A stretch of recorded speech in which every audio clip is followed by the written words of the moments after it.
election. And by the way, Jalas, we just realized she's a grandmother. Yes. Mama Super is a grandmother. Oh, imagine. My goodness. Alijipanga. Nikujipanga mapema. You're a granny. Yes, I am. Good Lord. Somebody say, oh my. Oh my. You had a question about NYS. Yes. How is it? How is it? Anytime you talk about NYS and, you know, the unfortunate situations that the stories that were carried around it, what's the turnaround? You know where I grew up, we learned that if I am good to you 9 times out of 10, and I'm not making sense 1 time out of 10, that is what you live with, the 1 out of 10. And so the unfortunate incident as NYS, yes, happened. We picked up the pieces, took on a brush, some vim, some jig, scrubbed real clean, and we are moving. We have managed, I think, to put pieces together now. We changed management, top management, I'm sure that most Kenyans will know. And we actually focused on a growth path.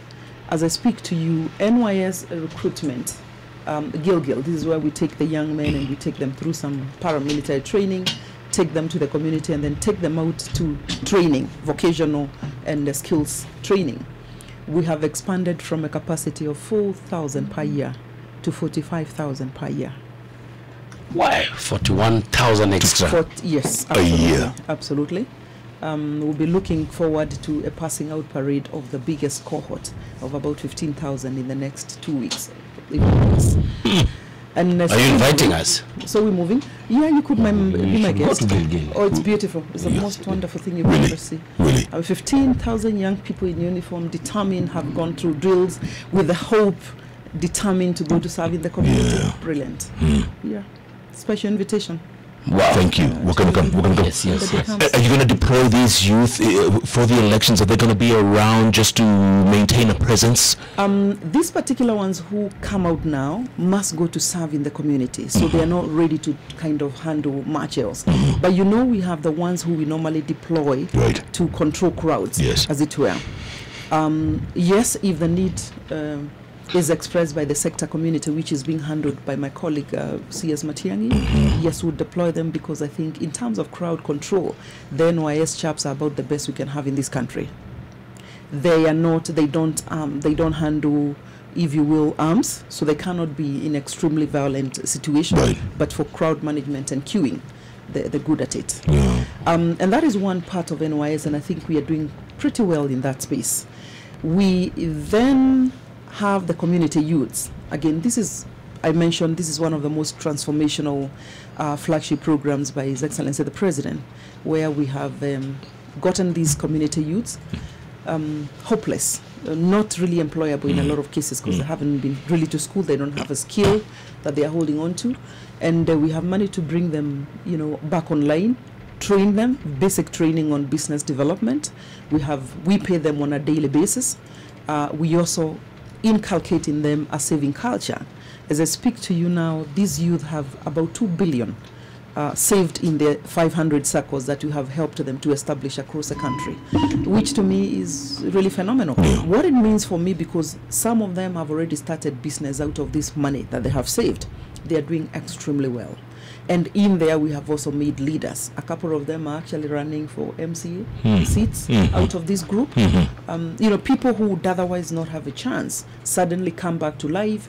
They feel proud to be Kenyans. They feel proud that they have been listened and been given a chance.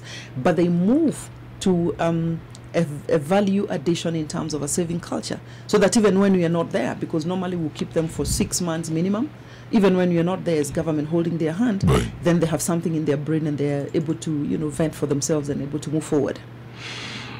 CS, from your days as the Principal Secretary at Agriculture to now CS, Public Service, Youth and Gender Affairs, what's been the biggest change for you? Well, I should have perhaps mentioned this. We don't speak too much about public service because I'm dealing with it at the policy level. Yes. But I just managed to negotiate the most successful collective bargaining agreement, between the government and civil servants, at the beginning of this month, which is now under implementation. No drama because we didn't go the route of the doctors and nurses. I had a very good negotiating team, both from the employers and from our part, and it went very, very well. But the real change when it comes to this other sector of dealing with the youth, especially, and gender-related issues, it's the real-time nature in terms of giving a service to these people. It's not about tomorrow. When you plant in agriculture, when you plant, you have to water, you have to wait for this to grow, and you watch it is a process. But this one, somebody will just come to you and they expect you have a solution like yesterday. And so, that has taught me to be extremely very versatile. It has taught me to be extremely very available. But I've also enjoyed what it is I've done in the space that I have been lucky to be leading this ministry. Yeah. What's the most challenging thing? Is the expectations, which there's always a mismatch. The expectations are too high. I'll tell you what's happening now. Because the government has committed that 30% of all spaces between boards, between all the appointive positions will be occupied by the youth. Now they are queuing at my door. Yes, because now I have CVs like this because the government has already said the expectations. CVs. The expectations are completely out of this world. Jealous umetuma CV yako? Mimi niko sawa. Where's the youth? Mimi ni youth. Mimi ni youth. Yeah. What I've also seen also is because of the real-time nature and impact of these programs. I've gotten a lot of pressure from particularly the politicians. Tulikuwa na pale hauja kuja kwetu, do these supporters here, that. Yeah, you can't be everywhere. I can't be everywhere, neither can I be able to be everywhere in terms of resource availability. Kila kitu ni kujipanga. So, when you indicate to them, we'll be dealing with you, we actually planning to, to support your area as well.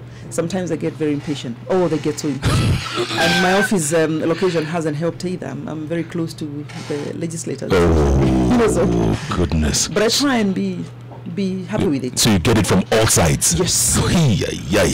CS, couple of minutes to go before the top of the hour. Your closing thoughts going forward. 14 days, 14 nights to go before the general election. Your message to the youth, to the women, to the people out there in public service.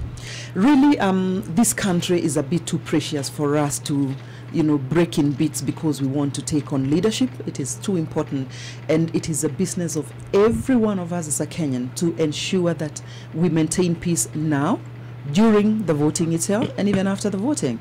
We have a gem in a country. We take it a bit too much for granted. You just need to travel and see what's happening in the countries in the neighboring spaces where we have not had manners to maintain peace. The recipe then becomes chaos. We can't afford that in this time. We have invested a bit too much as a country to be able then to have a solid foundation for us to see the growth which we have promised our people. And therefore, it's our business to maintain peace. And I want to plead particularly to the youth. Do not get to be used by politicians. It's not worth your life. It's not worth your future. Wow. Absolutely. Thank you so much. Cicely Kariuki, the Cabinet Secretary, Public Service, Youth and Gender Affairs, talking to Hot 96 and talking to the nation. It's the Hot Breakfast with Jeff and Jalango.